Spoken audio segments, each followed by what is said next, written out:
14 days ago. So 14 days ago. Yes po. Samantalang ang sinasabi nung 136, isang araw lang eh. Opo. Ngayon, inulit ko lang kasi pinaulit sa akin ni SP Alan. So nung tumayo ako, sabi ko, Madam President, may I reiterate the previous motion? So inulit ko lang.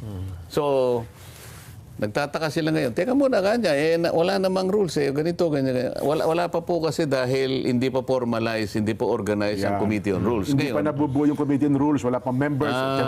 Sabi ni SP Alan, kaya po ang aking sinasabi ngayon ay mino-motion ko na ito i-take up na natin sa floor, Sa plenaryo, sa plenary, sa buong imbes na sa committee level. Yan. Kuya Benny, sa palagay mo ba may masama dun sa motion na yun ng SP President? Well, basically wala, no? Dahil motion nga yun eh. Kumbaga, syempre, lagay na lang natin sa layman's term, majority. Majority wins. Kung sino yung majority, yun ang masusunod. Kung Yun yung nga. ba ay pag-uusapan, no? Hindi. Oo. Ang nakita natin kahapon, parang hindi yata gano'n na nangyari. Kasi kaya minabuti ng majority na i-take up na lang sa plenary dahil nga wala pang formal organization ang mga committees. Kasama na dyan yung Committee on Rules. Opo. Ngayon, ang kanilang sentimiento, nung namang inunang i-propose yan, sinabi i-refer sa Committee on Rules. Yes po. Yun ang pinupunto. Oo nga, sabi namin. Kaya lang dahil hindi pa nga Hindi pa nga nabubuo. organized. Wala pa. Okay. Mas mabuti, kaya kung mino-motion, sabi ni SP Alan, Opo. na i-take up na lang natin ngayon on the floor. This is the motion. Yan. O ngayon, ayaw nila. Ayun, debate rito, debate. Hindi. Sinasabi sa Section 24, ganito, kinakailangan ganyan. Ayun, doon na po nagsimula. Ngayon, sinabi ni Alan ngayon, in-invoke niya yung 136. Ayaw pa rin nilang maniwala. Kaya naman ako nag-intervene. Sandali po ako ganito. Mariresolve ba natin dito kung kikilalanin po natin ang distinction ng dalawang provision. Doon nagsimula yon. So sabi ko, without meaning anything. Sabi ko gano'n. Yun ang aking sinabi, without meaning anything here. Medyo mahihirapan po tayo kung wala pong legal background talaga. Nako, yun na. Oo. So akala nila may pangmamaliit, may pangungutya. Hindi po. Maliwanag po yung sinabi ko. Ang tagal na po ng pagtatalo eh. Ang possible na solusyon lang doon, kilalanin po natin ang distinction nung dalawang provision para wala na pong pagtatalo. Ano ho bang importansya, Sen? Yung punto na yon, kung ang isang tao ay merong sapat na kabatiran sa aspetong legal, yung binabanggit po yung pinapaliwanag yung kaibahan ng dalawang yon. Kasi meron siyang background na legal o kaya mapagbasa siya na alam niya na yung special provision will always prevail over a general law. Special provision po yun. Kakalimutan niya yung debate sa Section 24. Papayag siya na gamitin namin yung 136. Yung Section 136, pinapayagan naming i-amend. Ayun. Oo, i-amend.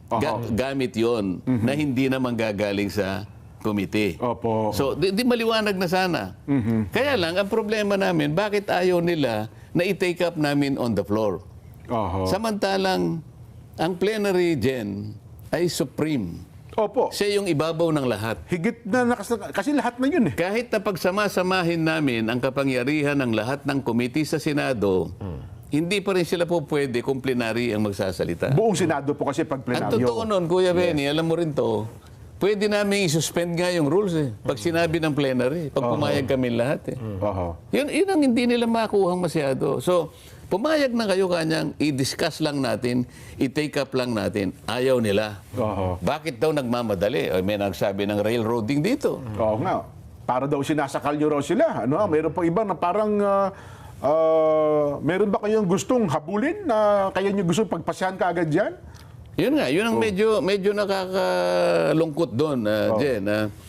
Kung ano-ano ng mga senaryo ang sinabi, samantalang pwede naman nilang kilalanin, ang plenary is in perfect position to take it up on the floor. Ayun. Ngayon, kung ayaw po ninyo kanya, pagbutuhin natin. Ganito kasi, so nag-motion si SP kahit ano, sabi niya.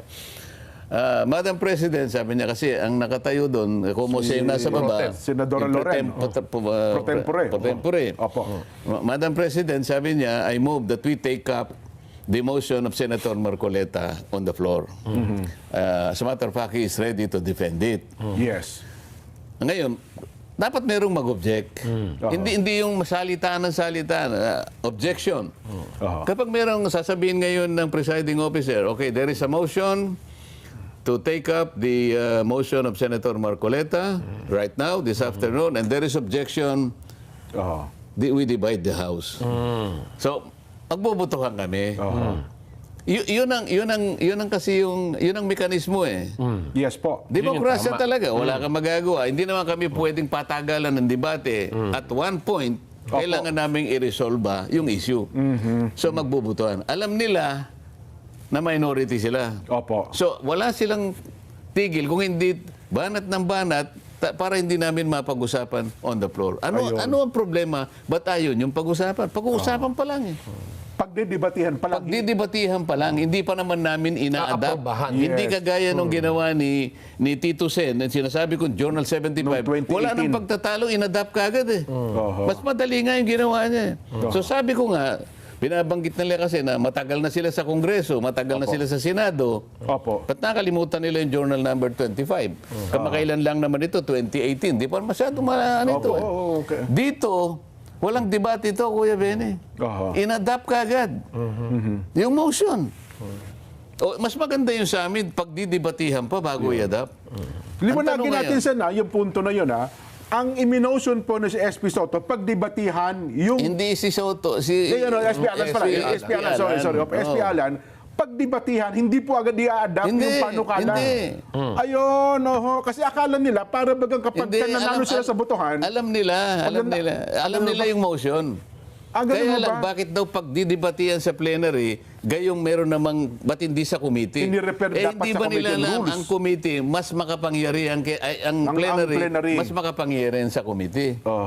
Bakit hindi nyo kilalanin yun? Ito simpleng, simpleng prinsipyo ng batas ito. Ang totoo niyan, parliamentary practice lang ito dyan eh. Opo. Parliamentary practice. Pumayag kayong maging kasama sa Senado. Alam ninyo dapat ano yung mga basic rules of Yes, parliamentary procedures. Wag na yung pangbatas talaga. Parliamentary procedures na lang. Basahin mo yun. Napaka-basic nun. The plenary governs over all committees. So pag merong nag-mention, can we take it up on the floor? Merong nag-object. Division of the House. Para ngayon, pag nanalo kami, okay. Sino po ang unang mag-interpolate? Let's not take it up. Move on na. Gugulong na yun. Well, ang inyong paglingkod ay dating nag-cover sa Senado. No? Ang napapansin po natin, mukhang nawawala na yung pagiging statesman ng ating mga mambabatas sa kasalukuyan dahil sa mga nangyayaring sitwasyon. Ano ba sa tingin nyo yung maganda nating gawin para once and for all makamove on na Senado at magkaroon ng magandang, alam nyo, talagang fast deteriorating yung imahe ng Senado sa kasalukuyan dahil sa mga nangyayaring ito. Tito Sen. Alam mo, maganda yung tanong mo, Kuya Benny, pero aaminin ko sa iyo, napakahirap sagutin yan. Kasi maraming dapat na i-adjust para lamang makamit natin yung sinasabi mo na kinakailangan magkaroon naman ng pagkakaunawaan ng lahat ng miyembro para sa ganun, maisulong naman ninyo yung mga panukalang batas na kailangan ng bansa natin. Pero paano ninyo gagawin yan kung ganyan ang kalagayan ninyo? Yun ang tanong niya. Yes po. Tama naman yun. Pero sabi ko nga sa iyo, ang daming gagawing adjustment. Kasi yung nangyari noon, bago pa ito, yung nakarang araw, parang yung dinata, di ko alam, nalilito na ako sa Lunes yata yun. Kailan nag-privilege speech si Senator Amy? Lunes po. Lunes naman nata. Lunes. Nag-privilege speech siya, may isinama siyang mga audio visuals. Yes, video presentations po. Video ABP. presentation na talagang ikinagalit lahat doon. Ganon. Yun, nakadikit yun doon sa naunang manifestation ni Senator Riza Karugtong ho ba yun? Magkarugtong yun. Yun ang nagmula kaya tumayo yung isa kinalunisan eh. Yes po. Hindi pa nga tapos yun eh. Dapat may interpellation doon. Isa nga ako sa mag-interpellate doon. Kaya lang nakiusap siya na mag-deliver ng privilege speech considering kanya na may connection doon. Kasi ang pinag-uusapan, yung tanong ni Kuya Benny, bakit nagkaganyan ang Senado? Ayan, oo. Kasi yung privilege speech niya kasi, kayo naman ang nauna kanya, ito, yung mga ganito. O, pinasinag niya yung sinabi ni Senator Risa, Opo. na as far as time ko, habang kanya nandyan si mga Duterte, they are, Yan, hindi opo. ba? Yung they are the clear and present danger. So, nung tinanong ko naman, so, yung baka ako gusto niyong alisin? Hindi naman sila kumikibo. Ayun na nga, kasi stand nila yun eh. Yung pinasinag ako nang ako'y naimbita sa isang istasyon, Opo. tinatanong ako, sabi niya, Sen, may connection po ba yung, yung takeover ninyo doon sa impeachment? Sa palagay ko, wala naman, sabi ko, dahil alam naman nila, 12 kami. Opo. So kahit hindi kami Mag-coup.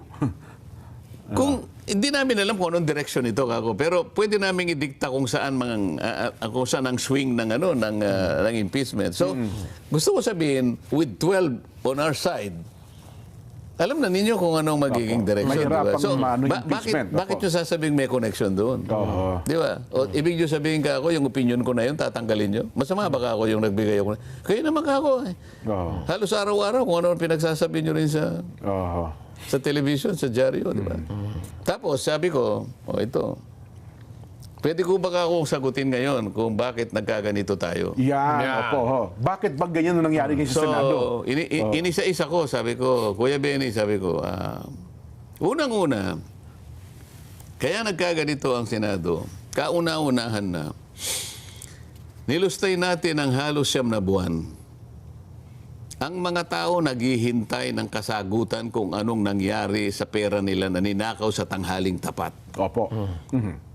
The 1 trillion scandal in flood control projects.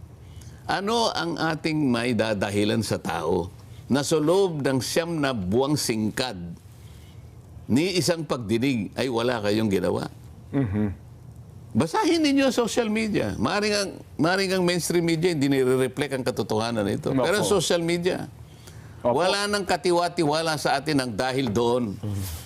Dahil pinipilit ng chairman, sabi ko, na hindi siya magpapatuloy ng pagdinig hanggat hindi kami pumipirma sa partial report. Kuya Benny, ikaw ba naging undersecretary ka? Binigyan ka ng isang director mo na pinapipirman niya, ay yung pinagagawa mo niya. Ito po yung report ko, sir. Pakipirmahan niyo po. Partial pa lang po ito. Nakita mo, Kuya Ben. Anong klaseng report ito? Kalahati lang. Anong ipipirmahan ko rito? Sir, ito pa lang. Hindi, ayusin mo muna. Mahirap na ako. Baka mamaya, pinirmahan ko yan. Pagkatapos, yung palang kalahati, inconsistent pala dito sa kalahating ito, nakapirma na ako dyan. Anong sasabihin mo? But hindi po ba yung pagpumirma kay, di ba, parang affidavit yan eh. Bawat pahina, pipirmahan mo. Di ba ganon? Kalahati pa lang yung report, pinapipirma na sa'yo. Pero bawat pahina po, pipirmahan, hindi po. O yung huli lang. Yung huli lang ang pipirmahan mo. Kasi pati yung pagkakabigay sa amin, hindi naman hard copy. Binigyan lang kami ng... Soft copy. Hindi soft copy, link USB. lang. Link pala. Binigyan kami ng link. Kami ang magpiprint. Ngayon, ang nakakapagduda ron, wala namang instruction kung kanino galing ito at anong gagawin namin. Ang gusto nila, basahin namin. Pagkatapos, kung pumayag kami, ibibigay nila yung last page. Doon kami pipirma. Paano kung pinalitan yung mga ilang pahina doon na nakapirma lang ako doon sa ano? Hindi naman binigay sa iyo yung... At saka, Kuya Benny, partial pa nga lang eh. Hindi pa yung buong report. O, pag gagawin ng bang kondisyon, ano sinabi ng tao ngayon? Nagalit ang tao. So, doon nagsimula ang kawalan ng pagtitiwala. Pagkatapos, ano pa? Ngayon lang nangyari. Isip-isipin mo, senador ng ating bansa, hinabol ng NBI. Hinabol ng NBI. Lawit ang dila ni Senator Bato nung makarating sa session hall.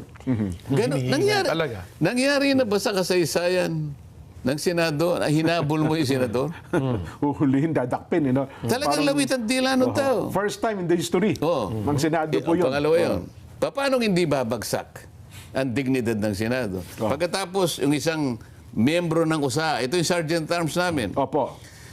pinagsusuntok nila, pinagtatadyakan ng NBI hanggang sa na-hospital yung tao. Meron ba nagsalita sa minority na mali ang ginagawa ninyo ganyan?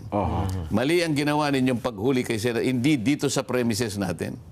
Meron ba nagsabi isa man sa kanila? Jen, Kuya? Wala. Tahimik po eh. Oh. Ito pa, inadmit ni Tito Sen. Bago dumating doon ang NBI, nakipag-coordinate sa kanya. Alas 7:22 pa yata. Doon nakita ko sa timestamp eh. Opo. Nandun